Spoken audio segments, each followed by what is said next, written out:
So that happened.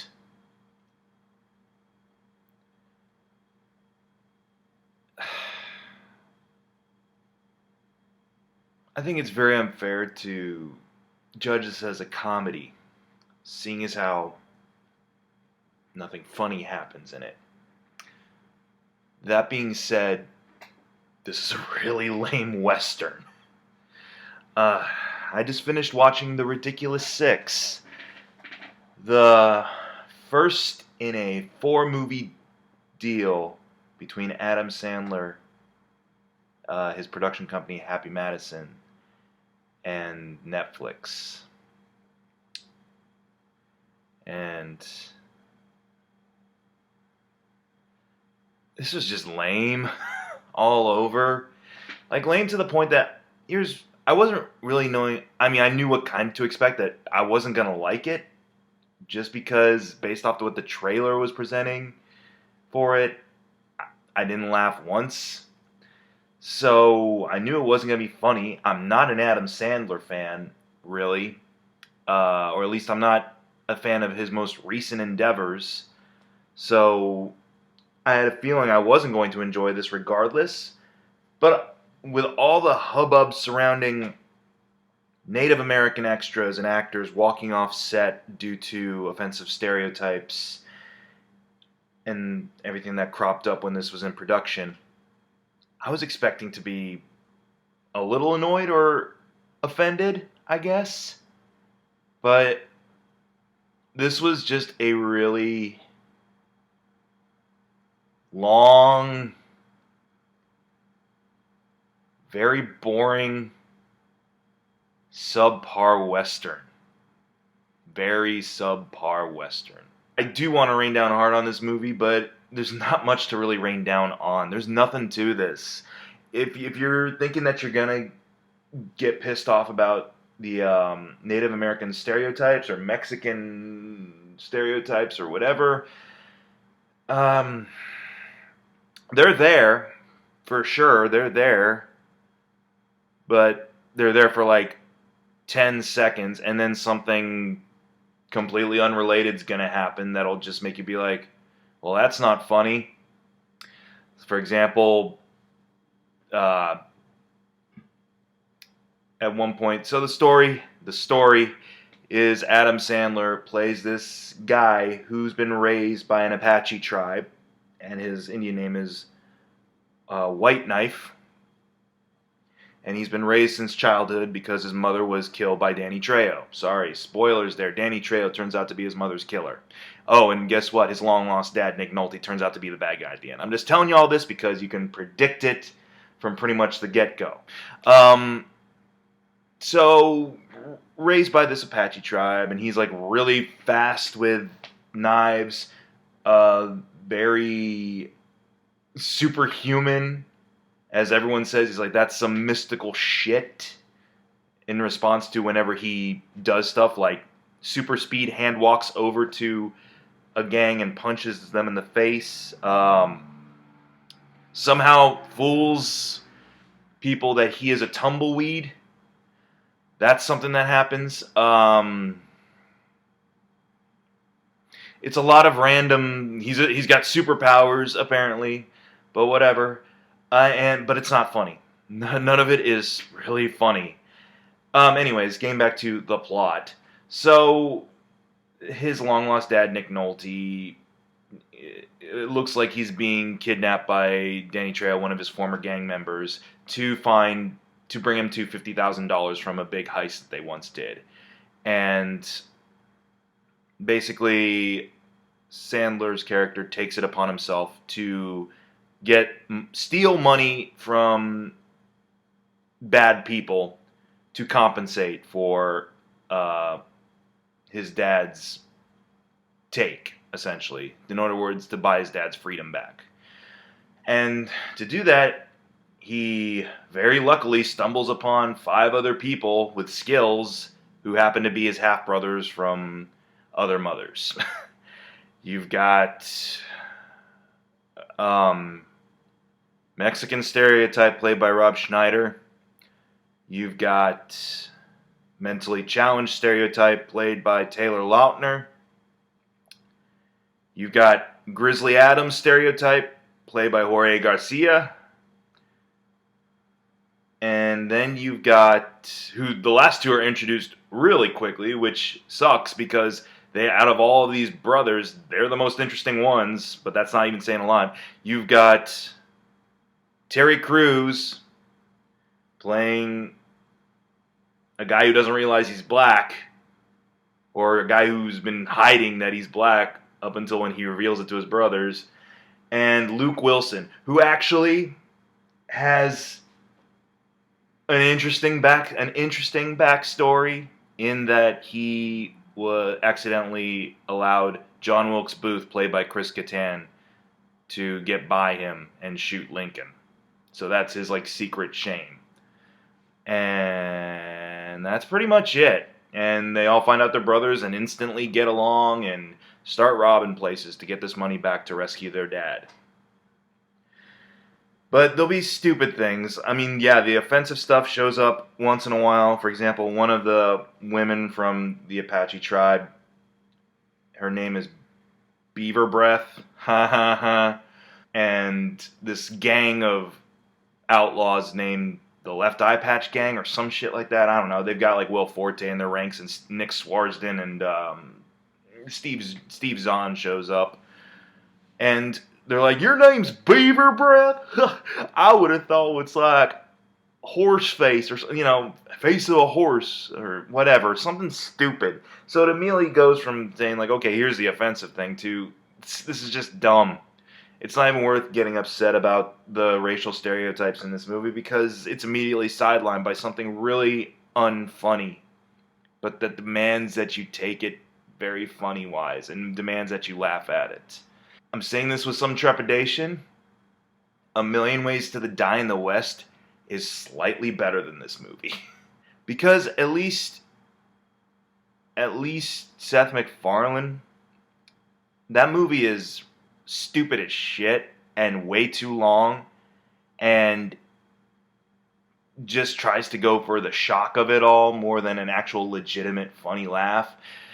But Seth MacFarlane at least is a charismatic lead enough in that film that I kind of invested in what his character's arc was, even though it wasn't really an arc, it was just a series of happenings that the character bounces around in. It's very much the same here.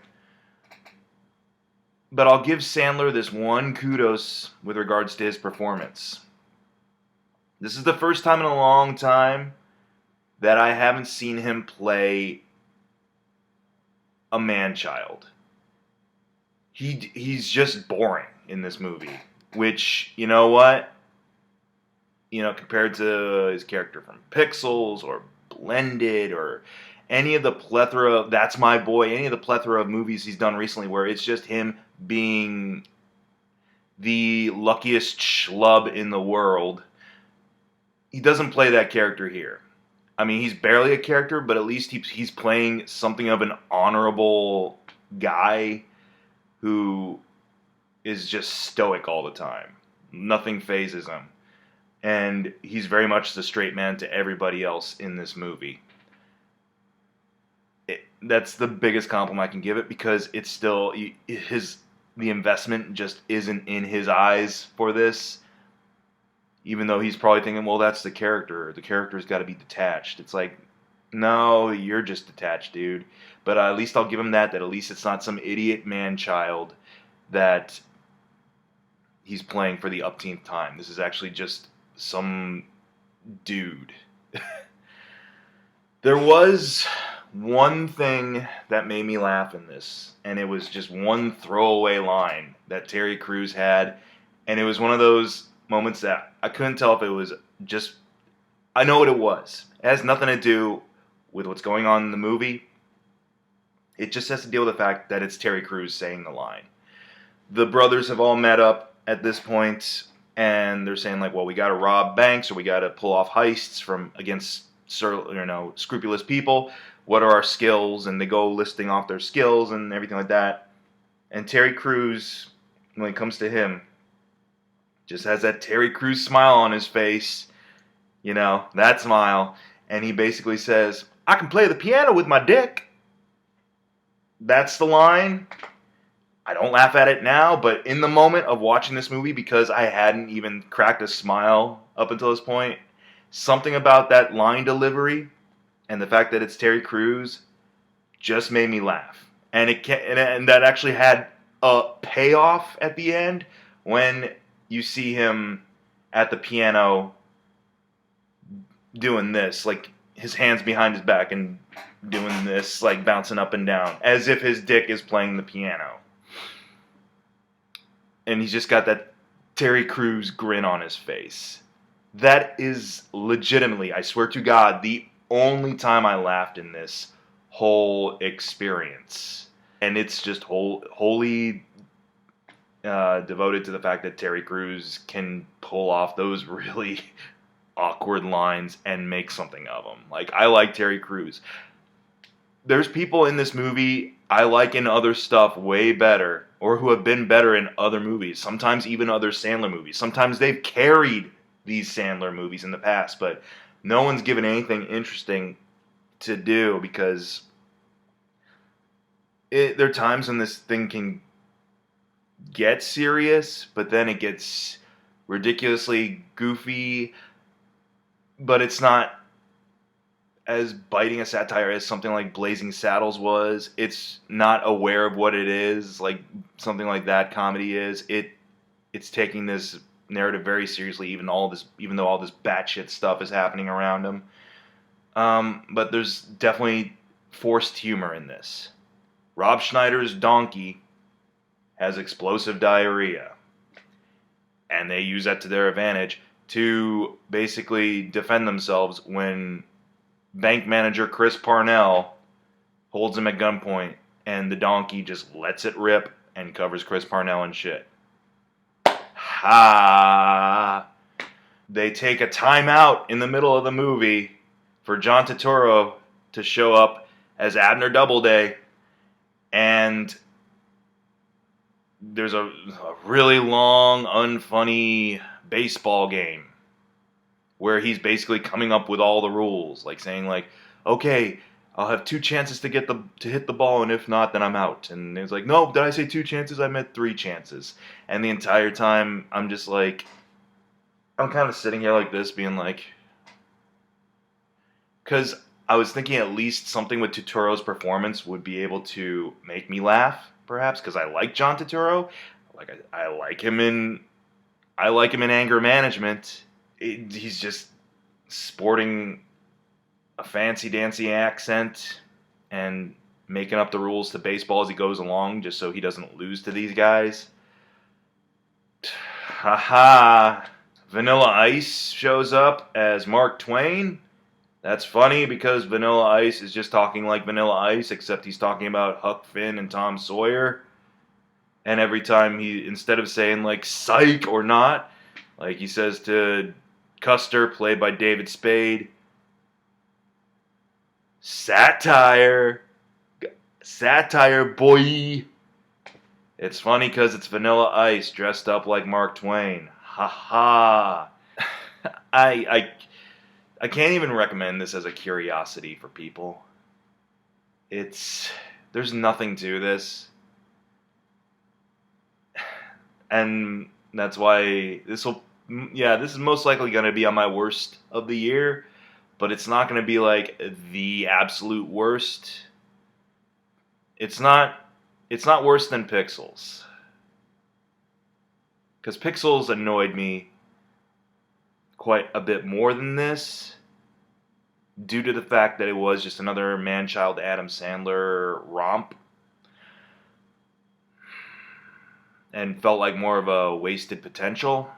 This doesn't feel like a wasted potential. It just feels like an hour and 40-some minutes I won't get back. It just felt like a waste of time. Because I've mentioned a couple of Western comedies in here that are better than this. Some way better. Watch Blazing Saddles. Some not much better than this, but at least had some things that were a little bit more well handled. Million Ways to Die in the West. If you can just cut around some of the unnecessary bullshit in that movie, that would probably be an entertaining enough watch. This was just boring. So unbelievably boring. And only garnered 2 moments of some kind of laughter from me. And like I said, I mean, okay, here's one more thing I'll give it. The main cast, the cast of 6 dudes who are the half brothers, aside from Sandler, everyone looks like they're having some kind of fun. And I'm glad they had some kind of fun. Taylor Lautner, he looks like he's having a blast playing this character because he's always known to just be like the hunky eye candy from Twilight or whatever movie he's in. And in this one, he gets to play a doofy idiot. Not a funny doofy idiot, but a doofy idiot. And to him, that probably is a lot of fun. He looks like he's really enjoying being this character. Ore Garcia doesn't speak in actual words, so he just does a bunch of grunts and growls, and he's acting out a lot of scenarios just with his hands and everything like that. He looks like he's having fun. Terry Crews, he could be in an absolute shit show of a movie, and he'll still deliver. He'll still look like he's, trying. So, like I said, he garnered the 2 small laughs from me in this movie. And it was all essentially just one joke. And so I got to give him props for that. But like Sandler's just on autopilot. Rob Schneider he's Rob Schneider. And Luke Wilson, I don't know. Luke Wilson, he isn't given anything to do. He's given like the most interesting backstory with regards to that he fucked up Royal and is like looking for forgiveness, and like he basically wants his dad, his long lost dad, to tell him that it's okay that he fucked up. And that, like, I'm like, okay, that's kind of a cool little like motivation for that character, but he's so like he doesn't do anything. He's just kind of there. But like I said, I got nothing else for this. It's on Netflix if you're curious, but I'm telling you right now, it's going to be an hour and 40 minutes of not laughing that you're going to not get back. And anything that you would be curious about watching, for example, the horrible stereotyping and everything that has been kind of lauded for months now, it's there. But it's not, I mean, it's bad, but it's not nearly as bad as you think it probably is going to be, because any joke that they do have towards Native Americans or Mexicans or black people is immediately sidelined in favor of very, very stupid, dull shtick. So it doesn't even have like a lasting impact. It's a whole bunch of jokes that aren't jokes and skits or scenes that just kind of go on for no reason. Like, they just keep going. That baseball sequence was so goddamn long. The poker game between Custer, Rob Schneider, John Lovitz, for some reason, Wyatt Earp, and Vanilla Ice's Mark Twain, that goes on goddamn long. Just don't. You won't be mad, but you'll have wasted an hour and 40 minutes that you could have spent doing something else. I am a little perturbed just because I feel cheated out of that time now. If you're a diehard Happy Madison fan, I'm sure you've already seen this movie. It's got 4 stars on Netflix, but you know what? I'm guaranteeing it's because there's only like maybe 1 or 2 reviews that give it like high marks, and there's no one else who's reviewed it yet. Netflix sometimes does a lot of that kind of cleaning up of their of their ratings at times, I feel. So, because this thing is just getting slammed all around. I don't know if it really is deserving of being slammed, because it's not like god awful. it's just boring. It's just a nothing thing. So I guess that is a slam. I don't know. I can't think. Ridiculous Six. Don't. Don't. Okay, there's a third laugh I got from this movie, but it doesn't even have to do with the movie. I just looked on the Wikipedia. I just rechecked the Wikipedia page of the Ridiculous Six, and somebody has said in the critical reception area, the Ridiculous Six ball sack received overwhelmingly negative reviews. So, okay, that's kind of a laugh for me in this. I know it's an immature laugh, but at the same time, it's an unexpected immature laugh. Okay, thank you, Ridiculous Six. You gave me 3 laughs, 2 in the actual movie, and 1 due to people messing with your Wikipedia page.